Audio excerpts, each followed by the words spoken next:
Fala, nação rubro-negra, sou eu, Fabrício Lopes, aqui do nosso canal Resenha Rubro-Negra, trazendo para vocês as primeiras notícias desta sexta-feira. Hoje é sexta-feira e é uma sexta-feira mais bonita, uma sexta-feira mais empolgante, porque o Mengão queridão venceu, nação.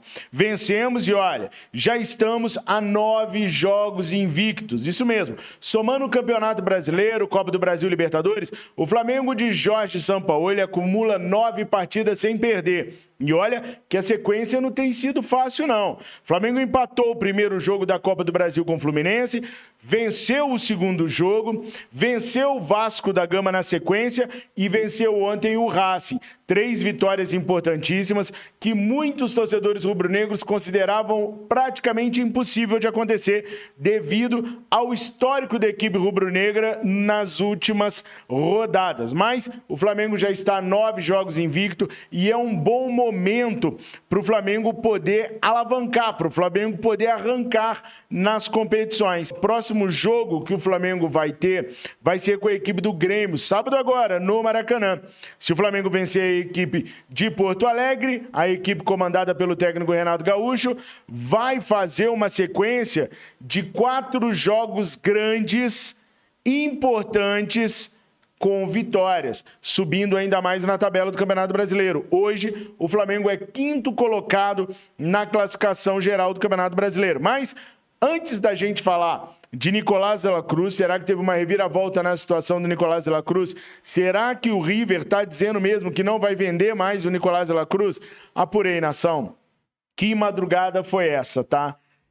Olha o zoinho do cara, nem dormi. Fui dormir para mais de 2 horas da manhã e acordei às 4 para conseguir levantar tudo para poder gravar esse vídeo para vocês. Também vou falar do Alan e a negociação do Flamengo com o Atlético Mineiro. Enfim, mas olha só, tá vendo aqui no cantinho? Esse daqui é o nosso QR Code. Então você que quer ajudar o nosso canal, nós estamos sem o Fla Nação VP esse mês, espelha no QR Code ou aqui embaixo, nesses números que estão aparecendo aqui para vocês, que são o nosso Pix, e deixa pra gente aquele Super Pix para poder ajudar o nosso canal, tá? Mas só quem puder e quiser contribuir com o nosso canal. A gente conta muito com a ajuda de vocês. Além, é claro, de você deixar o seu like e a sua inscrição, que ajuda muito no crescimento do canal e dos nossos trabalhos. Só ontem, o Resenha Rubro-Negra ganhou mais de 300 inscritos. Eu fico muito feliz e torço para que você continue nos divulgando, para a gente jamais precisar sair dessa plataforma, onde a gente ama tanto trazer as notícias do Mengão queridão para vocês. Mas vamos lá, nação. Vamos falar de Flamengo primeiro na Libertadores, que a gente ganhou ontem do Racing. Foi a primeira vez que o Flamengo ganhou do Racing em competições internacionais. Foram 4 partidas, 3 empates em 1-1 e ontem o 2-1 lá no Maracanã. Se você quiser ver as notas que a gente deu para os jogadores e tudo que a gente achou sobre o jogo de ontem, dá um pulinho lá no Verdade Vermelho e Preto, no nosso pós-jogo, que tem tudo lá, inclusive a coletiva de Jorge Sampaoli, tá? Mas com isso o Flamengo assumiu de vez a 2ª colocação do Grupo A da Libertadores da América, que pode até terminar na 1ª colocação. Como o Nublense está disputando com o Alcas a vaga para poder ir para a Sul-Americana, porque nesse regulamento da Libertadores, quem terminar em 3º lugar vai para a Sul-Americana. Então o Nublense vai jogar valendo sério mesmo, a Vera, contra o Racing fora de casa. O Nublense perdeu para o Racing em casa, lá no Chile. Mas agora, valendo classificação para a Sul-Americana, eles vão engrossar o caldo para cima do Racing. Se o Nublense ganha do Racing, o Nublense chega a 8 pontos. O Flamengo ganhando do Alcas em casa no dia 28 de junho, o Flamengo chega a 11 pontos, passa o Racing e pode terminar em 1º lugar na fase de grupos da Libertadores da América. Eu tenho percebido uma preocupação muito grande dos torcedores rubro-negros, porque as 8º de final é sorteio. No pote 1 ficam todos os primeiros lugares. No pote 2 ficam todos os segundos lugares. E aí, é claro, o Palmeiras vai estar no pote 1 e a galera está preocupada com o encontro entre Flamengo e Palmeiras já nas 8º de final da Libertadores. Eu não tenho receio nenhum. Venha quem vier, o Flamengo vai dar conta. Ainda mais que tem reforços para chegarem e quando chegar a vez de enfrentarmos alguma equipe nas oitavas de final, já teremos vários reforços aí. Um outro detalhe, o Bruno Henrique não vem entrando muito nas partidas do Flamengo. Isso porque o Flamengo precipitou a liberação do Bruno Henrique do problema da lesão que ele tinha. Como a equipe do Vitor Pereira não vinha bem, o Flamengo promoveu o retorno do Bruno Henrique sem estar no momento do Bruno Henrique voltar. Para não atrair para si mais atenções negativas, o Flamengo tem usado o Bruno Henrique nas relações, mas o Sampaoli não tem utilizado no jogo, porque o Bruno ainda não tem condições nenhuma de jogar. O Bruno Henrique deve passar a ser mais utilizado mesmo a partir do meio para o final desse mês de junho agora. Ainda há muito trabalho a ser feito para o Bruno Henrique ter condições de ganhar minutos dentro de campo, pelo menos minutos relevantes. Por isso nós não estamos vendo o Bruno Henrique atuando tanto pelo Flamengo agora, porque houve uma precipitação no retorno do jogador. Aí, pessoal, falando sobre a situação do River Plate com o Nicolás de la Cruz. Eu vou até pegar meu caderno aqui agora para poder explicar a vocês direitinho o que está acontecendo. O grupo do River Plate é o grupo D. Na quarta-feira, o River Plate venceu a equipe do Fluminense em casa por 2-0 e chegou aos 7 pontos. A situação do grupo é a seguinte: em primeiro lugar está o Fluminense com 9 pontos. Perdeu a primeira partida agora, né? Na segunda colocação está o River Plate com 7 pontos, 2 vitórias e saldo de menos 2 gols. Na terceira colocação está o Sporting Cristal com 7 pontos também, 2 vitórias e saldo de menos 2 gols, ou seja, está idêntico ao River Plate. E na quarta colocação está o The Strongest com 6 pontos, 2 vitórias e saldo 0. Ou seja, todo mundo nesse grupo tem chance de classificar. A última rodada vai ser o River contra o The Strongest, no Estádio dos Milionários, na Argentina. E o Fluminense vai receber o Sporting Cristal do Peru no Maracanã. O Sporting Cristal tem 2 vitórias nessa Libertadores. As 2 sobre a equipe do The Strongest. Ele, inclusive, conseguiu vencer o The Strongest na altitude, mas perdeu em casa para o Fluminense, por exemplo. Então, o Fluminense não deve ter dificuldades de bater o Sporting Cristal na última rodada. E aí o Fluminense faria 12 pontos e se classificaria.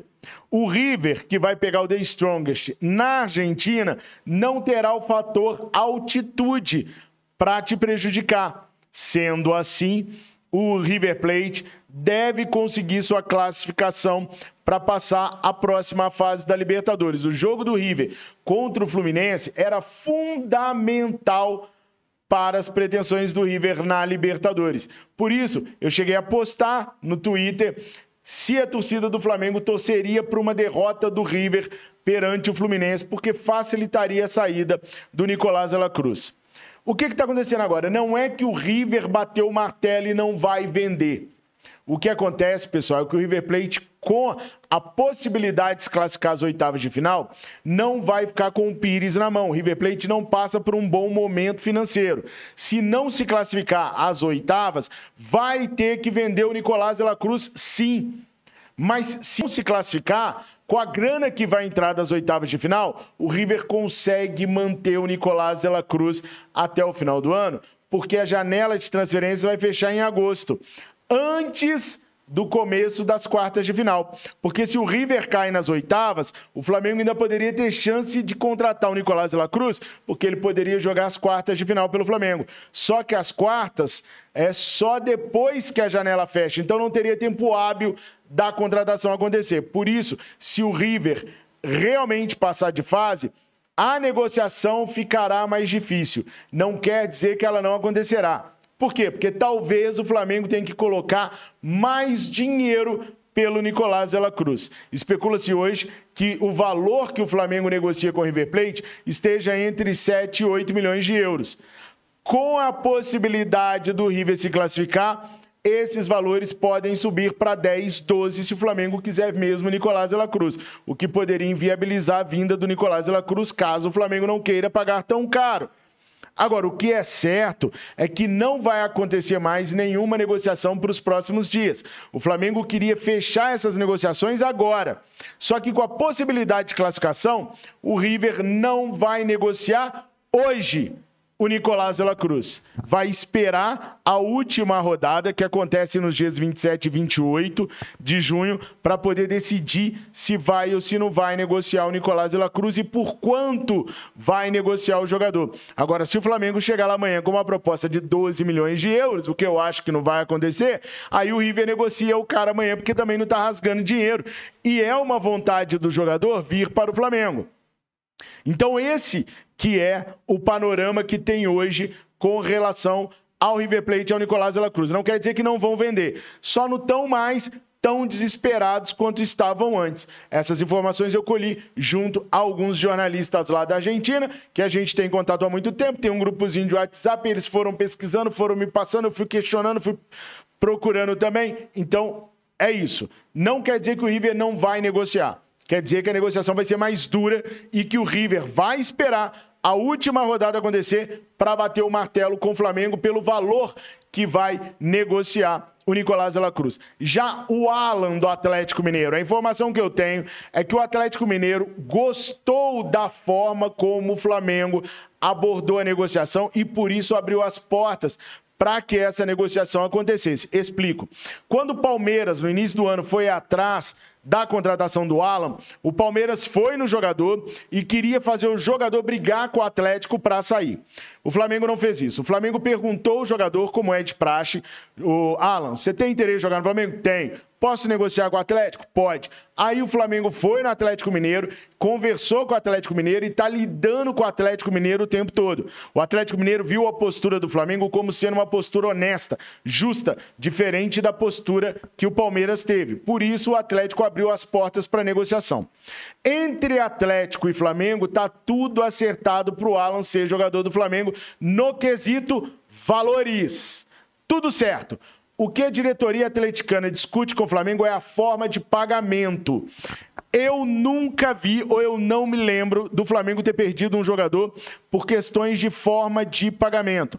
Por mais que demore para chegar num acordo sobre a forma de pagamento sempre acontece. Então é questão de tempo para o Flamengo se acertar com o Atlético Mineiro para ter o Alan. Claro, né, gente? Ninguém está cravando nada, a negociação um dia está de um jeito, no outro dia está de outro. Pode acontecer da negociação não acontecer?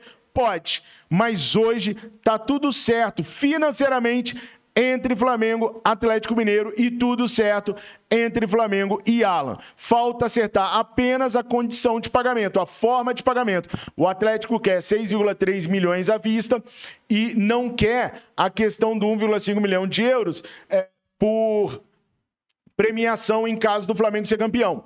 O Atlético quer 1,5 de bonificação, até aceita, mas gostaria que fosse no tempo que o jogador passasse em campo. Parecido com aquele lance do Davi Luiz, se jogar não sei quantos jogos, mais de 45 minutos, a renovação está automática. É isso que o Atlético quer, que o Flamengo pague 1,5 milhão de euros, caso o Alan conseguir completar um número X de partidas como titular do Mengão queridão. Acertando isso, o Alan será jogador do Flamengo. O jogador mais próximo do Flamengo hoje é o Alan do Atlético Mineiro. E na coletiva, o Sampaoli disse que gosta muito do Soteldo, que é um jogador que jogou muito bem com ele no Santos. Então, é aguardar para ver. Pode acontecer, se der ruim com o Nicolás de la Cruz, o Flamengo partir para a opção do Soteldo, que é mais barato e é um atleta que o Sampaoli gosta. Então vamos acompanhar tudo aqui no Resenha Rubro Negra e no Verdade Vermelho e Preto, para você ficar atento em tudo. Soteldo por Nicolás de la Cruz. Pode acontecer. Tamo juntos, nação. Comentem, colaborem se puder através do Super Pix. Tamo juntos. Fiquem com Deus. Saudações rubro-negras. Não esqueçam de se inscrever, nação. Mengo, mengo, mengo, mengo.